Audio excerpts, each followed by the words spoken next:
So, again, we spoke about these roles. Account administrator, he's authorized to access the account center where you can create subscriptions, cancel, change billing, change service administrator, and so forth. The service admin, he's authorized to access the management portal for all of the subscriptions in the account. It's by default the same as the account administrator when a subscription is created. So, you know, he's the sort of the owner of the subscription, if you like, and he can you can have as many 200 co-administrators per subscription as well. The access rights, basically this is top down again. Co-admins can't delete the service admin from the Azure Management Portal, and the service admin is the only user authorized to change a subscriptions association with a directory. So again, yeah, I'm not going to harp on too much about this. I just wanted to sort of put it out there because, you know, it is slightly confusing when you first get going.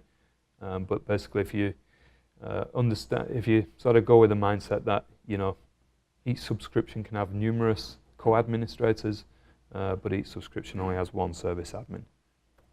Excuse me? Yes? But isn't that slide completely broken? Because, I mean, one project is going to have dev, staging, and production. And here you've got different administrators with different accounts which can't talk to each other. Isn't that right? I mean, the well, service administrator... You can have, you wouldn't necessarily set up a subscription per project, though. Subscription's mostly about billing and admin. Oh, I thought service administrators were for our subscription, so maybe I've got it wrong. There's one service administrator per subscription, but within a subscription you can have many, you know, sort of sub-projects, if you like, within that. Like dev, staging, production? Yeah, you could have one subscription with, you could still isolate these sort of environments, production, dev, test, within the same subscription if you wanted to. This is. Do that? Wouldn't that be best practice? Well, it depends on your business model. You know, if you've got 50 developers that you don't want them consuming, you know, $10,000 in your production subscription per month. You want to track, you know, what your dev team is actually consuming, right? So you have to throw the stuff over the wall. It's really, you know, basically it's whatever you want it to be. You know, you can set this up in a multitude of ways. Really, there's no hard limits with it.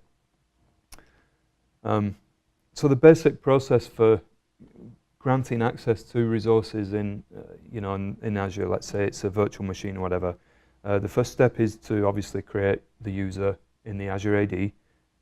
You then grant that user read access to the subscription level so that they can at least get in there, you know, and after that there's then role-based access control to the actual resources that you deploy.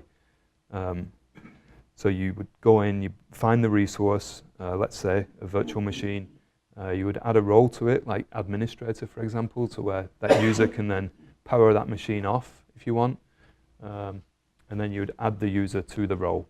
So those are basically the constructs of how you get a user into Azure, and then provision them access to particular resources lower down the chain. Yeah, this is just some general stuff again. Basically, recommendation is to sign up for Azure with your organization or work account. Every subscription has a trust with an AD instance.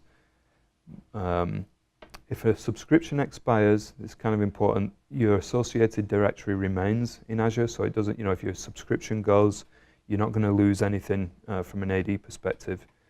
And all users have a single directory, but they can be guests in other directories, including other organizations.